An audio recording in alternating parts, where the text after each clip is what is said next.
আচ্ছা, বৈভব সূর্যবংশী কি নেক্সট রোহিত শর্মা হতে পারবে কি মনে হয়? ওইটা বলা ভুল হবে, যে কোনো প্লেয়ারকে তার বলা যে ও রোহিত শর্মা, ও বৈভব সূর্যবংশী হোক, নিজের মতন খেলে, এই হিসেবে খেলে সেই। যে হিসাবে খেলে সেই হিসাবে রোহিত শর্মা হতে পারবে না, কারণ রোহিত শর্মাই হয়। এবারে হয়তো ওর থেকে ভালো হতে পারে বা ওর মতো না হতে পারে। আমার মনে হয় ও অ্যাটাকিং ব্যাটসম্যান হবে, বা যেভাবে খেলছে অনেক দূরে ফিউচার আছে। রোহিত শর্মা নিজের খেলা দেখাইছে, আর ও জায়গাটা তো সূর্যবংশী নিতে পারবে না, কিছু করলে পারবে না। রোহিত শর্মা একটা ব্র্যান্ডে থেকে যাবে। আচ্ছা, আইপিএল ইতিহাসের মানে একটা ইনিংসে সর্বোচ্চ রান সংগ্রাহক প্লেয়ারের নাম বলতে পারবেন? Chris Gayle 175। Chris Gayle 150। আর ভারতীয়? ভারতীয়র মধ্যে ওই কে রাহুল 156। কে রাহুল, হ্যাঁ। 152। আচ্ছা, কে এল রাহুল তো খুব সুন্দর ব্যাটিং করছে, খেলছে, তো নেক্সট ইন্ডিয়ান টিমে টি-20-তে কি খেলানো দরকার?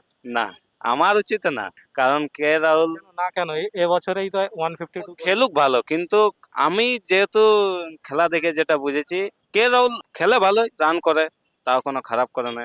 লেকিন যেভাবে টি-20 ক্রিকেট আগাচ্ছে, অ্যাটাকিং চাই, তাতে 1 বলে 0 করুক বা 2 বলে 0 করুক, কিন্তু এমন নাই যে 10 বলে 13 করুক। এটাও তো টি-20, এখানেও তো 152 করলো।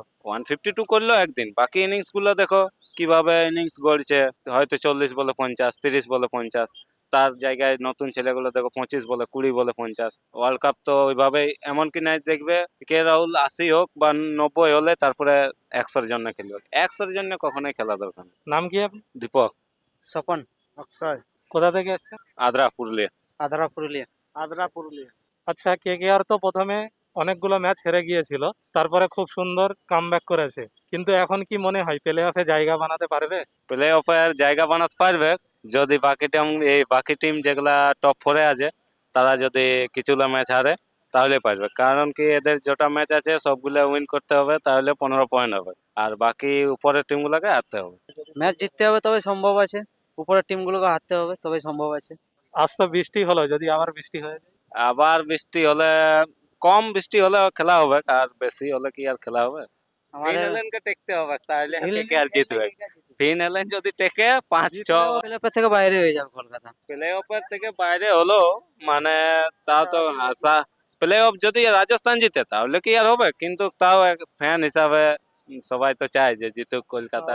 নেক্সট বছরে কেকেআর এ কি কোনো রকম চেঞ্জ আনা দরকার আছে কি মনে হয়? একদম চেঞ্জ আনা দরকার, রাহানেকে প্রথমে হাঁটাতে হবে, ক্যাপ্টেন যাকে দেখ, ওপেনিং ভালো চাই। রাহানে আর রঘুবংশী একসঙ্গে খেললে কখনোই ম্যাচ জিতবে না। রাহানে গেলেই আবার সুনীল নারায়ণ যদি খেলে তাহলে ওপেনিং করবে, বা একটা অ্যাটাকিং ব্যাটসম্যান সব সময়। মানে শুধু একটাই প্লেয়ার চেঞ্জিং দরকার আছে? বাকি আরো দরকার আছে, ওটা আরো বড় বড় ম্যানেজার আছে। বাকি একদিক থেকে অ্যাটাকিং চাই। ঠিক বলেছে, কোনো ভুল বলেনি। রাহানে সর্বপ্রথম ওকে চেঞ্জ করা উচিত। কি খেলছে তুমি বলো, কেউ সার্কেলটা টুকু উপর থেকে ভালবে আর খেলবে, আর কোনো কাজ নেই। কি বলবো বলো?